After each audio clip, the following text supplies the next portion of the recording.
Okay, I'd like to open up the Public Works and Protection meeting on Tuesday, January 3rd of New Year 2023. Roll call, please. Gary Paul. Here. John Burnett.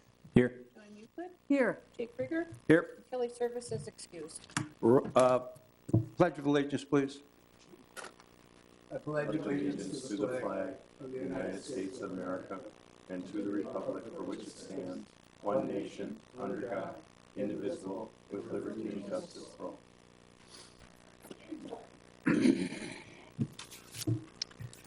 Okay, item number 4, action on the agenda. Any corrections or whatever? If not, I'll obtain a motion.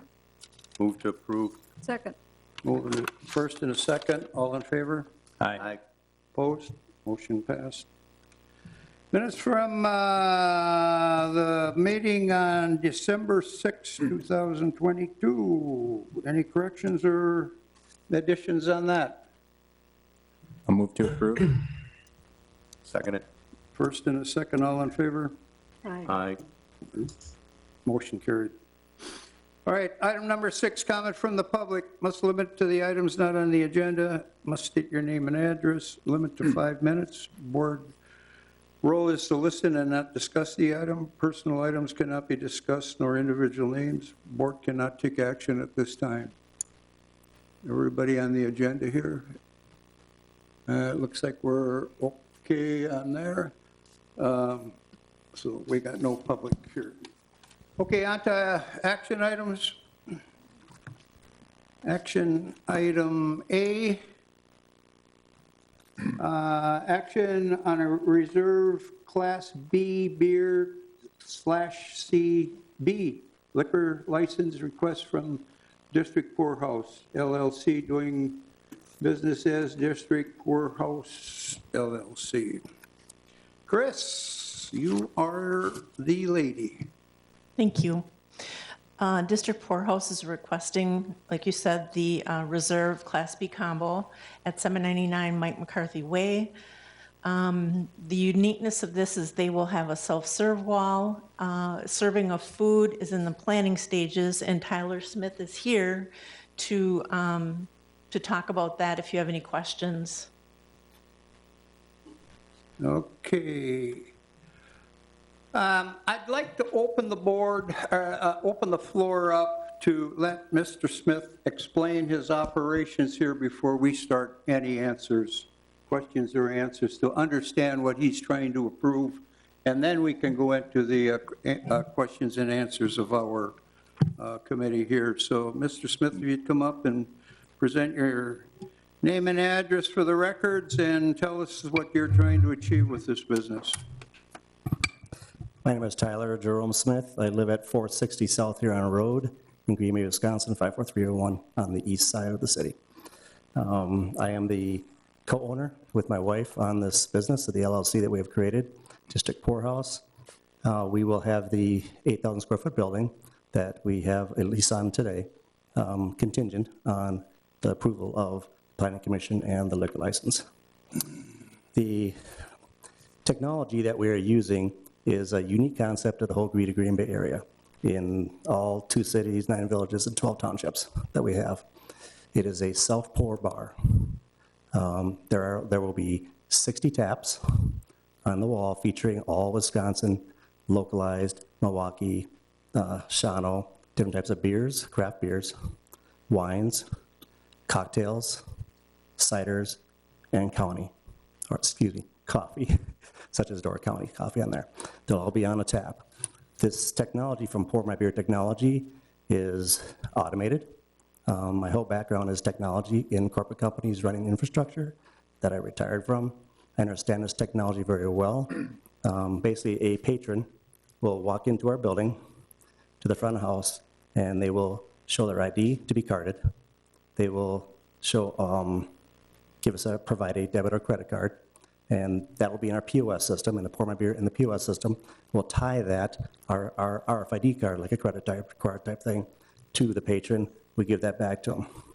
None of these taps can be opened at all unless you have a card, an RFID card. So you could walk up there without one, try and open it, and you would be able to pour nothing. So it's all managed by the RFID card itself, and all prepaid for, based on everything they pour, goes right through the POS system, is already on their credit card, as billed in their tab on. The structure of people coming in the building, we will have stamps, as usual, for people that are getting carded, that they're allowed to pour. And we will serve nobody under 21 will be able to drink at all in our establishment. And that'll be managed by our wall ambassadors. So instead of a bartender, you'll have a wall ambassador on the other side of the 60 taps, 1 or 2 wall ambassadors. And these people will be helping people, educate them, train them, and watch them as they're pouring whatever cocktails they're pouring, or beer, or wine. It's all paid by the ounce. So you don't need to pour a full glass. You can pour 1 ounce. You're paying for it. You can pour 2 ounces. You're paying for it. It allows the uniqueness of people in a destination area, which we are, to sample all the localized Wisconsin beers, wines, cocktails, just by a sample of it if they want. They don't have to pour a 12-ounce beer to be able to get the whole drink and pay for it. They can pour 1 ounce, like it, and then pour maybe 3 or 4 ounces. The average pour of Pour My Beer technology across all their 300 locations across the United States is 6.5 ounces per drink. And that's all 300 locations in the years they've been in business. They are the top in the country and the top in the world as far as their technology is concerned. All automated.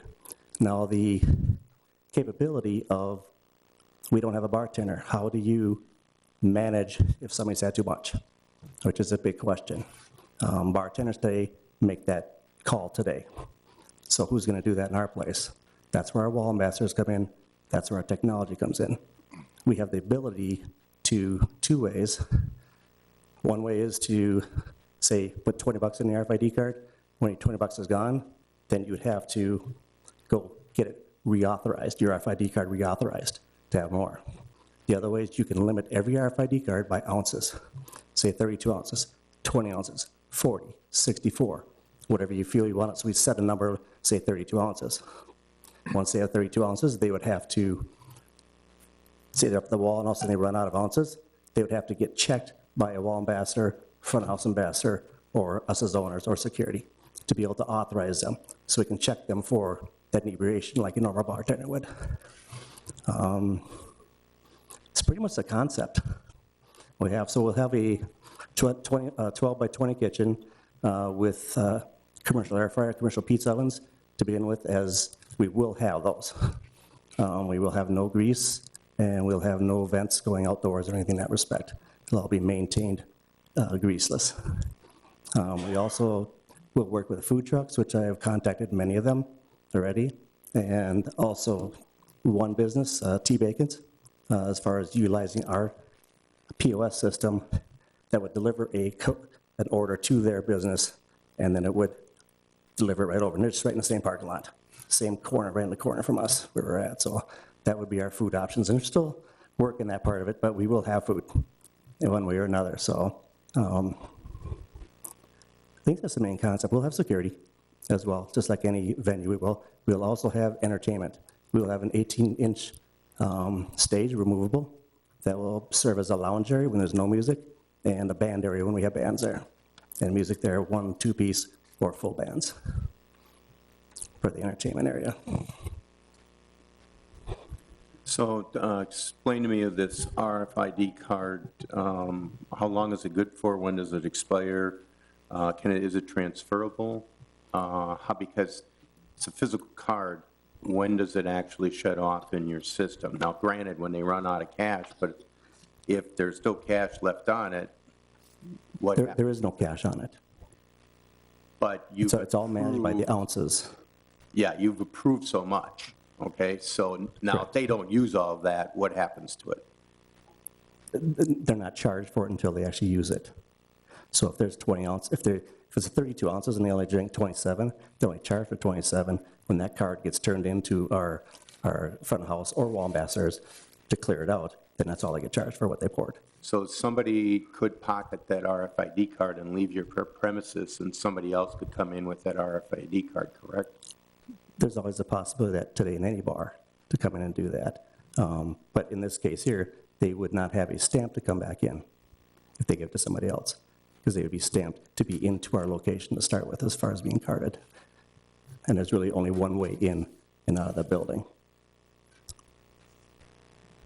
So Well, I understand that, and that happens all the time with getting a stamp coming in the door, but that doesn't mean that that person couldn't have that RFID card in their pocket. I understand the technology part of it too, and yeah, it's very slick, it works really good, but I don't hear how you're securing it so it's only for that individual to use that RFID card. Okay. That's kind of where the basis of my question's coming from. How Correct. do you If they secure- lost their FID card, they'd be deactivated. And since they're one touch of a button in our system, you can deactivate any RFID card. You can shut down all the taps. So a person who comes to your establishment gets an RFID card when they come the first time, and they keep that card going forward? No. They draw it when they leave, they check out with it. So they take their RFID card, and if they don't check out with it, that RFID card is deactivated, and they are charged because it's already on their credit card or debit card. They're already charged for what they're pouring every time they pour. So if they walk out with the card, it's deactivated. And at that point that card will never be active in our system again. And they get charged for the card as well. And this will all be signage in our place, the whole process that we're doing with this. Does that help? Yeah, I'm still seeing a loophole there, but you're saying there's 300 establishments that are using this currently? Correct. Over more than that, probably. Public safety have any concern about this process? Patrick? I think from a public safety perspective, that was approved as far as Mr. Smith and his wife's background check and as far as the application went.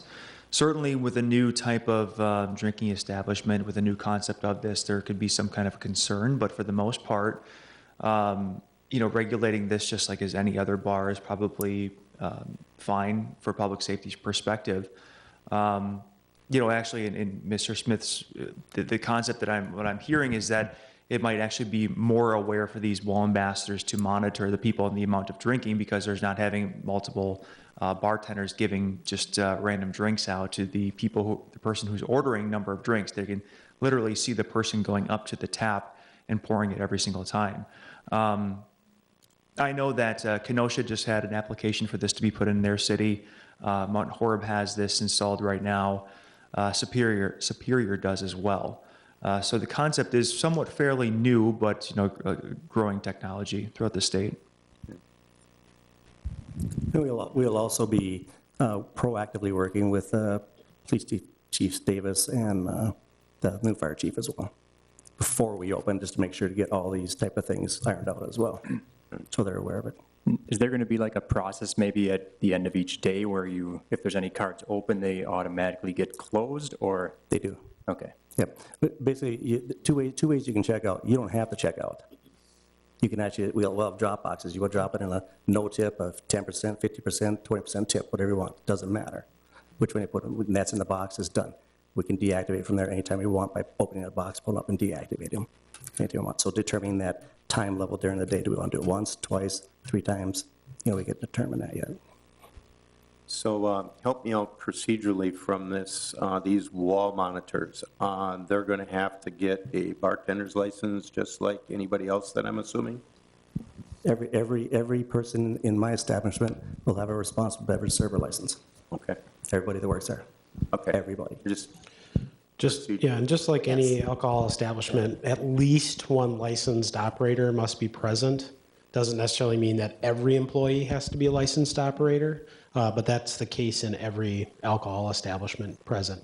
So at least one licensed operator at all times during business hours of operation. Yep. And we will require everybody. Okay. Well, it is a new concept. I understand it.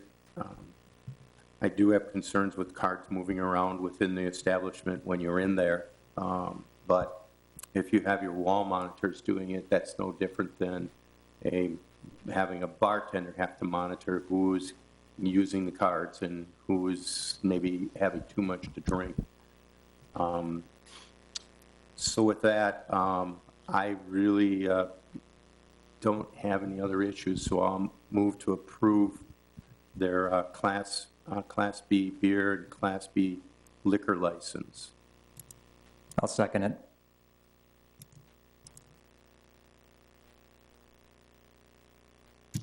Had a motion and a second. All in favor, say aye. Aye. Aye. Opposed? No. No. Okay, we're out of time.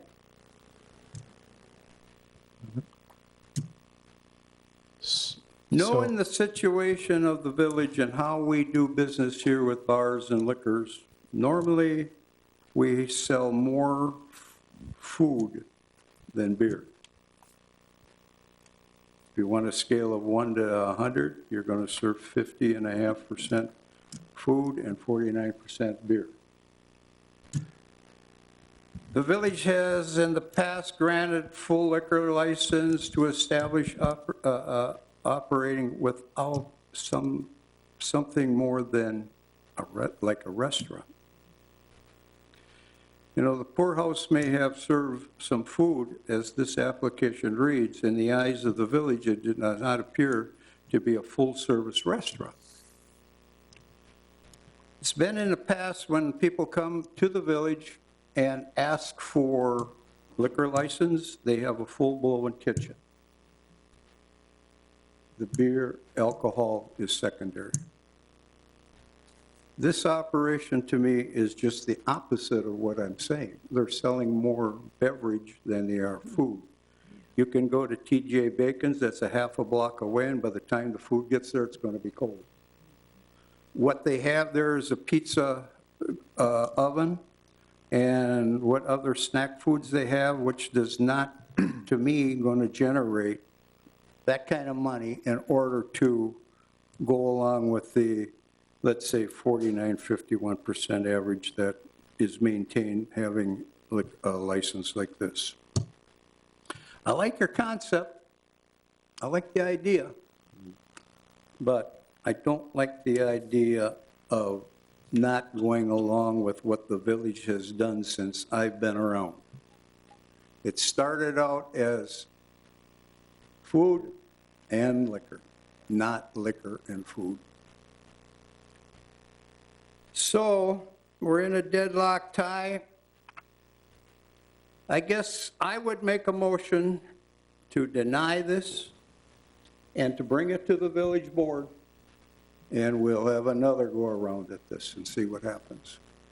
Gary, if I could, since there was a motion and a vote, a 2-2 vote at the committee level would be a failure. So under Robert's rules, that would be a failure. Correct. Another motion wouldn't necessarily be pertinent based on the motion that you made for that purpose.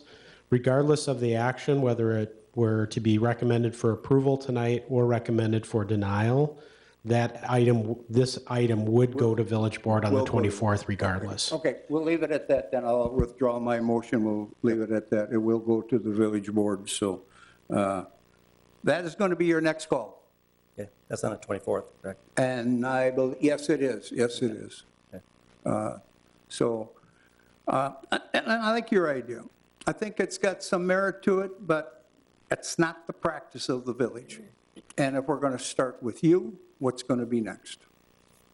So come to the village board meeting. So if I'm hearing you correctly, it's more the percentage of food versus liquor. That is where we're at. Okay. That's where we're at. Okay. I can work that. Okay. Thank you. Not that we're blowing you away, but, Yep, I hear you. you know, I've been around this village a long time, and I remember some old names that I'm not even going to try and remember, but they all came with a full-blown liquor license, and the food was the secondary. Correct. So, any other remarks? Okay. All right, we'll see you at the village board meeting. Sounds good. Thank you. All right, thank you for coming. Okay, item B.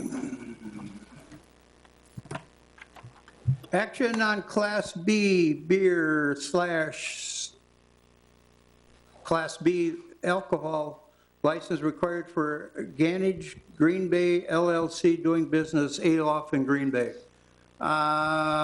Chris, do you want to give us a little rundown on what this is? You'll Sure. be up just a minute. Ganesh Green Bay LLC is doing business as a loft. They're requesting, like you said, the Class B combo at 465 Pilgrim Way. The GBWI Associates LLC doing business as a loft hotel Green Bay went into bankruptcy, and Ganesh Green Bay LLC purchased it. At this time, they are working under a provisional Class B combo liquor license. So this is the official request to get their regular license. Okay. And Anshu is here to answer any questions. Chris, did they have one when it was Aloft before it went bankrupt? Was it the same thing? Yes. So Okay, it's just, we're just going over to the new owner now. yeah, they, you know, it was relinquished to us. So it's Ashwaubenon's license, but they're They're On shoot. applying for the license the that same was license, at the Aloft. correct? Okay, Yes. all right. So we're not really applying for a new one, it's just a transfer over to a new name. Right. Okay. Any questions on that? Yeah, no, I see this as a transfer. I move to approve. Have any problems with it? Patrick, I guess you would be in charge of that. Oh, Chris and I did the background review, and so did public safety, and there's approval from staff. Good. Okay, no problem. I'll second. A motion and a second. You're in. Thank you. All in favor, say aye. Aye. Approved. Motion carried. All right, we got one more item C. Turn the page here. Action on Class A/Class A liquor license, Beechwood Stadium View Hotel LLC, doing business as Hampton Inn Green Bay Stadium. Chris, you're on it again. Okay, we have the Beechwood Stadium, who, it's going to be the Hampton Inn Green Bay Stadium, and that is being built right now. And they're requesting the Class A combo. The hotel is planned to open early May 2023. The village board, or the committee right now, you can grant the license, but our office will not issue until they have the occupancy permit, because they have to have the liquor and the receipts in the building. They can't store it anywhere else. So, this can be granted on the 24th, and then I will not issue until I hear from Aaron. So all paperwork and corresponding fee has been filed accordingly, and I see that Thomas Arnott is online if you have any questions. Okay. Common practice for hotels? Common practice? Common practice for hotels to come for this? Some do the Class B, some do the Class A. It just depends on, is that what you're asking? Okay. So, Well, I mean, but it's common practice for our motels in the area to have this type of yes. liquor license, right? Well, because they don't have a bar. They So don't this have a one bar. doesn't have a Okay, bar. okay. So this allows them, to take it up to the room and things like that. Okay, all right. It's no different than another motel that we got here in the village then. Correct. Okay, okay. Any questions? Move to approve. The first, Second. all in favor? Aye. Aye. Denial? Motion carried. Okay, that takes care of this. Anything for the next meeting for the agenda? If there is, staff will take care of it when it comes to your attention. Otherwise, they'll bring it to us at the next meeting. So no other questions. I need a motion to adjourn. So moved. But first, a second. Second. All in favor? Aye. Aye. Opposed? Motion carried. Thank you very much. Have a good year. This conference is now